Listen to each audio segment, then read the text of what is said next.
¿Qué tal? Buenas noches. Mi nombre es Ana Jara Velázquez. Como ya saben, toda esta semana estamos a esta hora, 8 de la noche, a través de la señal de Willax TV.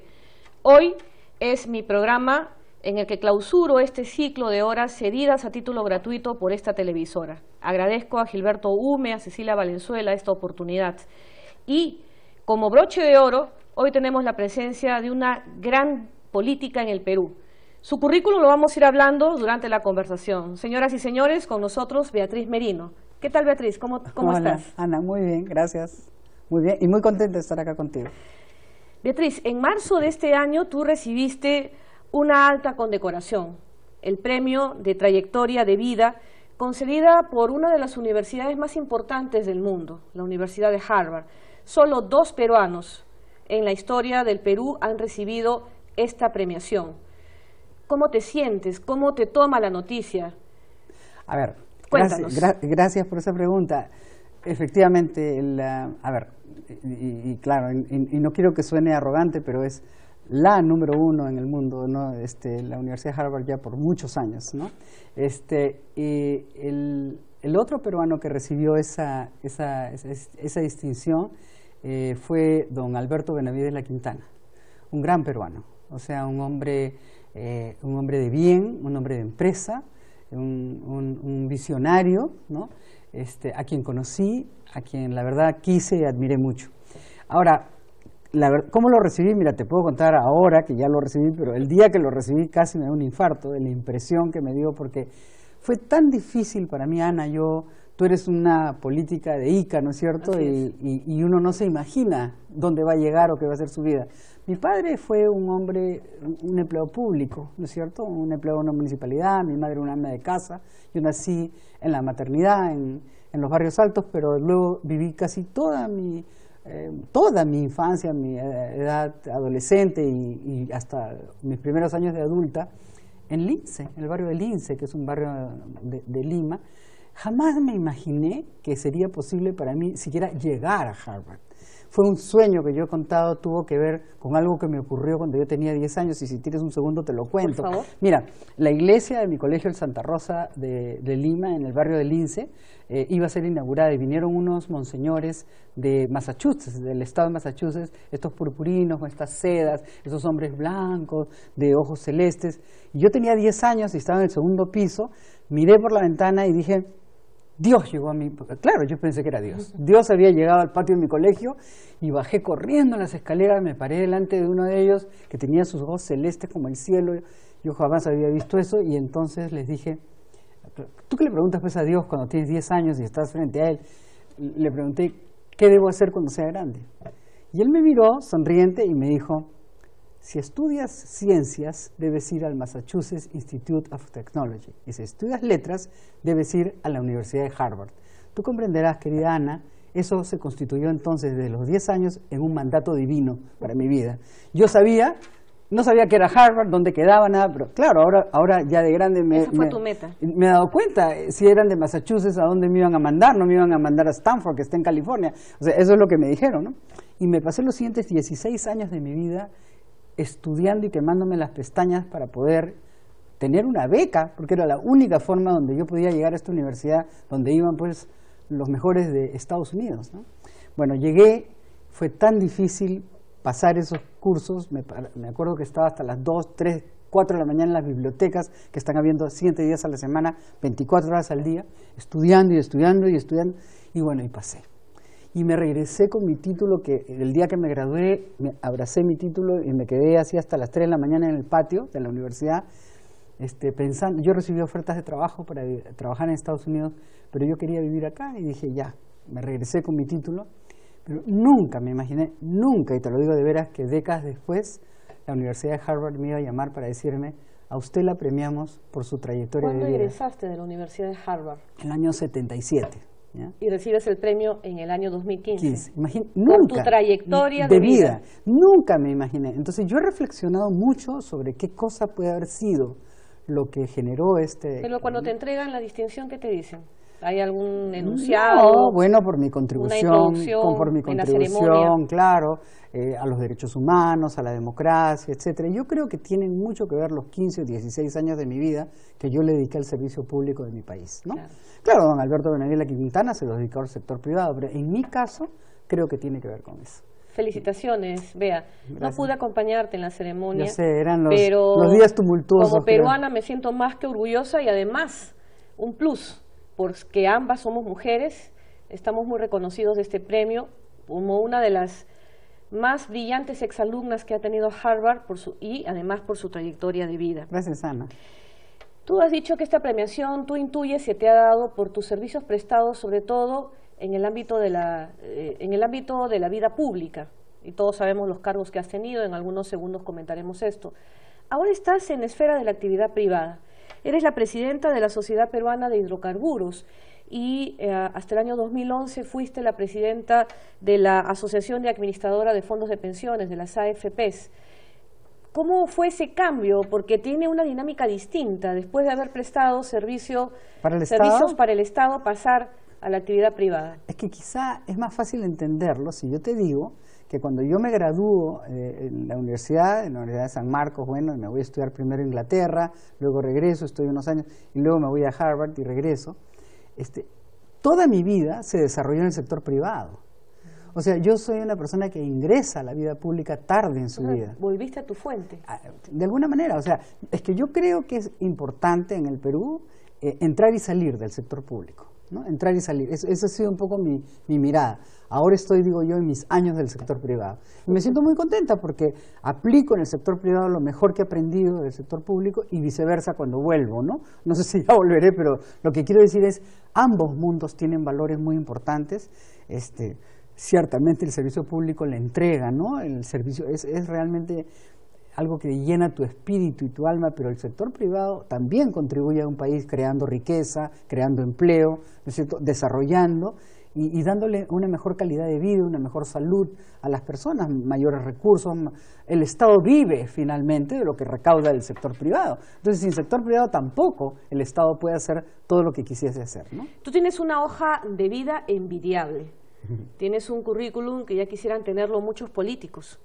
Beatriz Merino, además de ser abogada, sanmarquina, has hecho estudios superiores también en Londres, has estado en la Universidad de Harvard, nos has hablado cómo llegaste ahí, cómo fue tu desafío desde muy niña por estudiar en Harvard.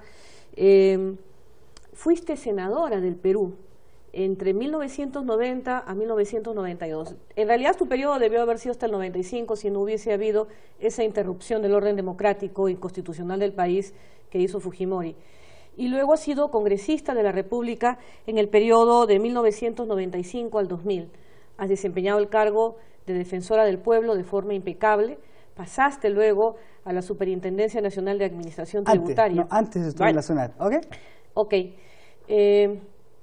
Me imagino yo que al ser una política tan destacada y además por tu condición de mujer, debes haber sido objeto de envidias y celos. Beatriz Merino, ¿cuántos puñales tuvo en la espalda? Ya, en algún momento dejé de contarlos.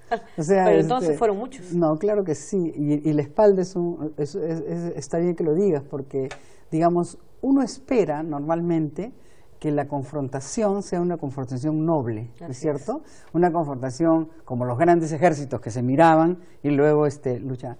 Pero desgraciadamente aprendí que en la política muchos de esos ataques efectivamente vienen como puñales por la espalda y además de quienes menos esperas, de quienes creen son tus amigos. Tú sabes que yo entrevisté al Tucán, a don Lucho Bedoya, disculpa que te interrumpa, y él me dijo, en política tú sabes dónde están tus enemigos, pero lo que nunca vas a saber es dónde están tus amigos, porque el que come de tu mano es el que muchas veces termina traicionándote. Y luego dejo que sigas. Bueno, yo te diría que, a ver, es muy difícil hacer amigos en política, es muy difícil, no es imposible, ¿no?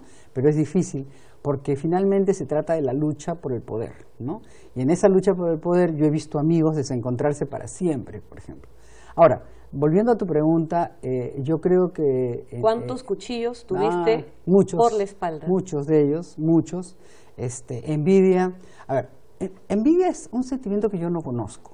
O sea, a ver, yo puedo decir, tengo una envidia sana por, no sé, de repente cantar, ¿no? Ay, mira qué lindo canta, ¿no? Esta semana misma estuve viendo, por ejemplo, al espectáculo de la misa de Bach, ¿no es cierto?, los coros de Stuttgart que vinieron, y yo miraba y decía, pero claro, que uno o como Celia Cruz, ¿no?, que uno abría la boca, ser soprano o mezzosoprano, o Celia Cruz, ¿no?, que uno claro, abría la boca y cantaba y tenía una voz divina.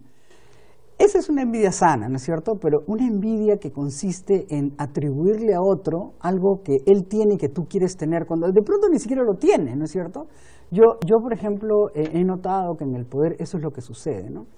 Es una cuestión de espacios, todos quieren destruir al otro, ¿no es cierto?, para ocupar el espacio que tiene, sin entender que contra más se diversifica el poder, contra más sea, digamos, el espacio sea más grande, entramos todos podemos servir, cada quien en su trinchera, cada quien donde quiere estar. Ahora, lo que sí te puedo decir también es que al comienzo me sorprendió, porque claro, yo venía de un mundo donde los códigos son otros, el mundo del sector privado, de mi familia, del sector privado, ¿no?, donde yo jamás había visto una cosa así. Pero aprendí muy rápido.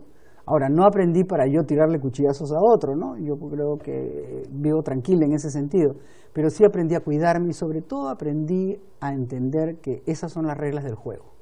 Y que si no te gusta, pues no entres. O sea, si no te gusta, ¿no es cierto?, que te pateen en la espinilla y te tiren cuchillazos por la espalda, mejor no entres, vive tranquila, dedícate a tu vida privada o a lo que quieras hacer, pero entiende que si vas a entrar en la lucha por el poder, esas son las reglas del juego. Eso es lo que aprendí y lo aprendí muy rápido. Beatriz Merino, te he dicho todos los cargos que has tenido dentro de la actividad pública, cargos muy honrosos y que has desempeñado de una forma prolija. Inicialmente, cité que tú en estos días habías sido la primera presidenta del Consejo de Ministros mujer en la historia republicana del Perú, la primera. Luego de ti ya ha venido la doctora Rosario Fernández y en tercer orden yo. Tú llegaste, yo me acuerdo, ya era abogada, notaria, estábamos en ICA a la expectativa de la performance que tuviese la primera mujer en un cargo tan alto dentro del Poder Ejecutivo. Llegaste al gobierno de Alejandro Toledo allá por el año 2003, ¿no es cierto? Correcto. Asumes el primerato junio del 2003 a diciembre del 2003. Con un alto índice de popularidad. Beatriz Merino llega al gobierno de Alejandro Toledo, que estaba pasando por una especie de crisis política con un alto índice de popularidad. Luego de los meses que tú te desempeñaste como premier, que también hiciste un papel muy descollante, tú renuncias, te aceptan la renuncia, escenario que luego vamos a hablar, aunque no quieres, te aceptan la renuncia, y te retiras del Poder Ejecutivo en diciembre del 2003 y te llevas tus puntos de popularidad. No se los pudiste endosar al gobierno de Toledo. Era ese plus que tuvo, esa subida de aceptación popular en los sondeos de opinión del gobierno de Toledo en aquellas épocas, eran por la presencia de Beatriz Merino. Tú renuncias en diciembre del 2003. Yo sé, y sabemos los peruanos, de tu renuncia cuando tú estabas en el extranjero. Si mi memoria no se equivoca, estabas en Estados Unidos. ¿Cómo es que se acepta la renuncia de una primera ministra estando en el exterior? ¿Cómo opera esto? Cuéntame, porque me parece que lo que correspondía era que tú estuvieses en Lima para que te aceptaran la renuncia, o es que, lo que no sabemos los peruanos, tú ya habías formulado renuncia al cargo con fecha atrás, no lo sé, cuéntanos. A ver, sobre los rangos de aprobación, ¿no?, que es lo que tú quieres decir. Yo ingresé, si no recuerdo mal, con alrededor de 30 o 34% de aprobación, cuando el presidente tenía en ese momento entre 7 y 8 puntos de aprobación. La verdad es que era una cosa dramática, ¿no? O sea, la desaprobación era gigantesca y la aprobación era muy mínima del presidente. Bueno, lo que sucedió es que en el curso de los meses la aprobación al cargo que yo desempeñaba, a mi persona, subió hasta que efectivamente... Y los cuchillos seguían cayendo por todas partes. Era una especie de bull ahí en el gobierno, ¿no? Entonces, la foto de Beatriz Merino, los dardos. Entonces, quizá, si no recuerdo mal, la aprobación llegó hasta 65, 67% a nivel nacional, ¿no? Sí, era muy alta, dependiendo de qué encuestadora uno mirase, por supuesto, ¿no? Pero la del presidente también subió durante ese periodo de 7 a creo que alrededor de 20. La popularidad, ¿no? O sea, fue subiendo. Claro que yo triplicaba al presidente en aprobación, más o menos, ¿no? Entonces, efectivamente, cuando yo me retiré, el presidente cayó nuevamente, creo que a un dígito, ¿no? O sea, a números de un dígito. Y yo me fui a trabajar a los Estados Unidos, al Banco Mundial, a Washington. Y te voy a decir, Ana, en mi caso, y cada quien escoge su camino, yo decidí guardar silencio por 2 años. Bueno, que lo rompes hoy día. No te vayas de Willax TV. Después de la pausa, ¿cómo fue la renuncia de nuestra primera ministra en el Perú, en el gobierno de Alejandro Toledo, diciembre del 2003?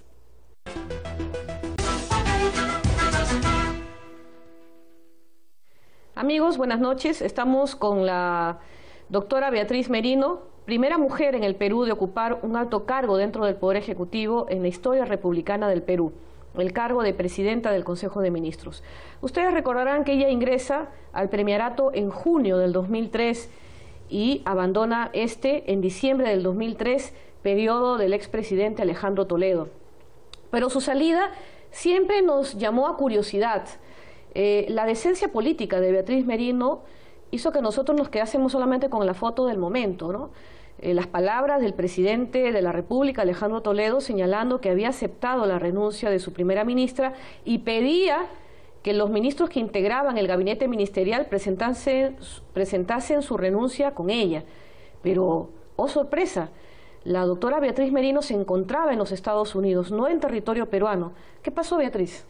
¿Fue así el escenario político de la época? Bueno, más que político, te voy a contar los hechos, tales y como ocurrieron, ¿no? Yo fui invitada por la Universidad de Harvard a dictar una conferencia, porque, bueno, obviamente había sido exalumna y era una primera ministra.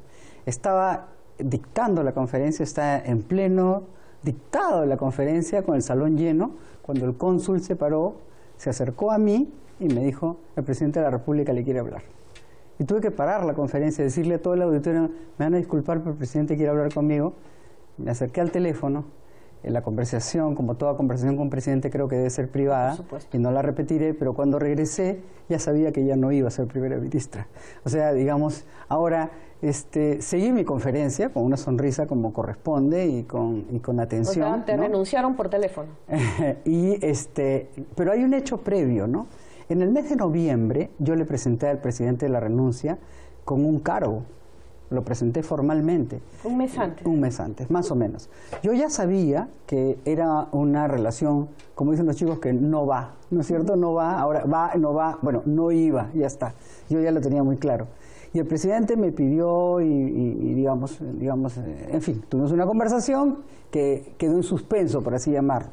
De tal manera que a mí me sorprendió mucho, por lo menos, una palabra suave, sorprendió esa llamada en esas circunstancias, estando yo fuera del país, y por ello, al volver al Perú... ¿Tenías fecha de retorno? Sí, o sea, claro, volví, si no recuerdo mal, esto sucedió un día viernes, yo volví, llegué el día lunes en la mañana a la ciudad de Lima, y la transferencia o la juramentación era al mediodía. Era al mediodía del día lunes, si no recuerdo mal. De Carlos Ferrero, él te sucede en el cargo. Así es. Bueno, yo tomé la decisión de no asistir, ¿no?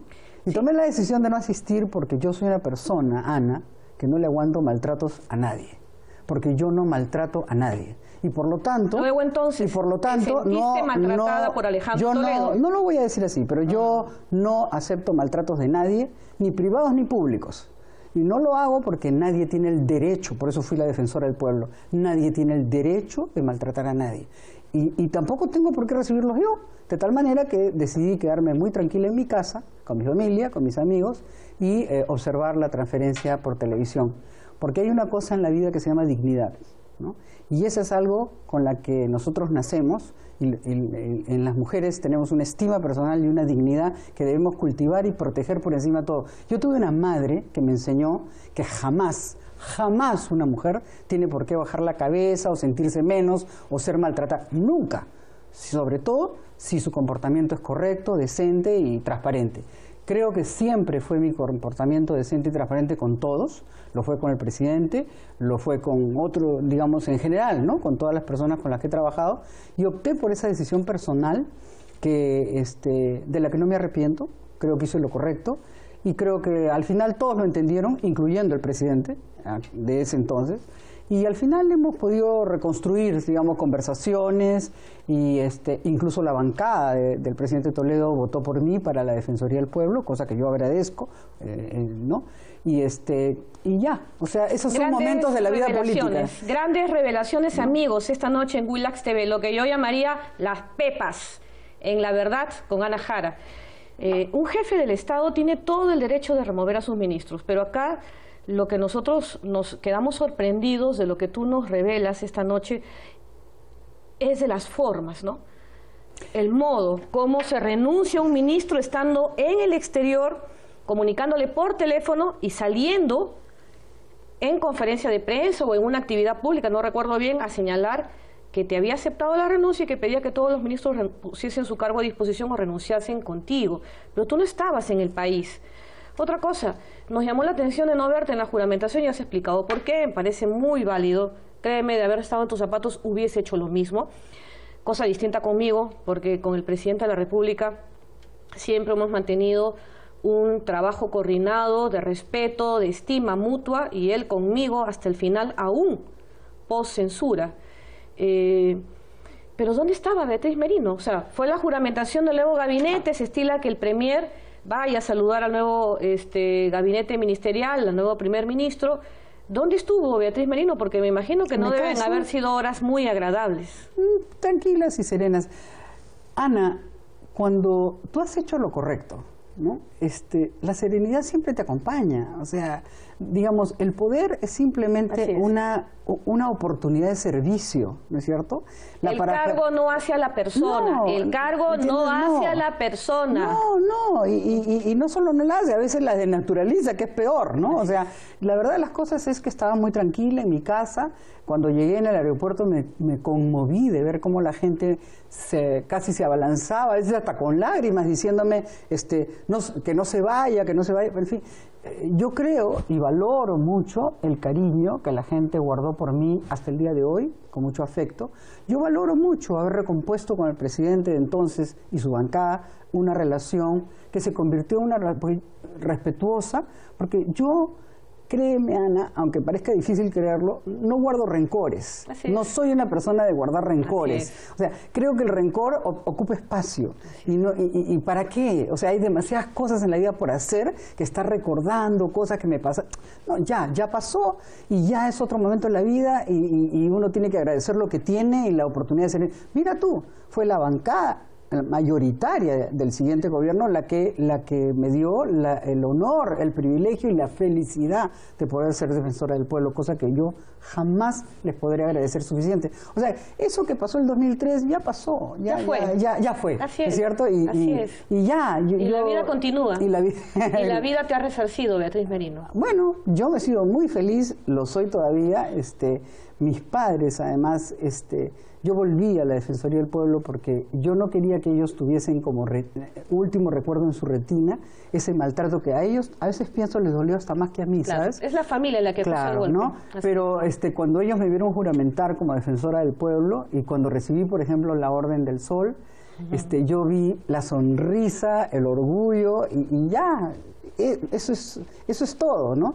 Y yo, cuando recibí este premio último, dije una frase que después yo siempre digo frases que me persiguen después, ¿no? Como dije, yo no quiero que este reconocimiento sea un broche de oro en mi vida y mis mejores años de servicio están por ser vividos. Y ya, inmediatamente todo el mundo empieza a imaginar usted qué cosa quiso decir.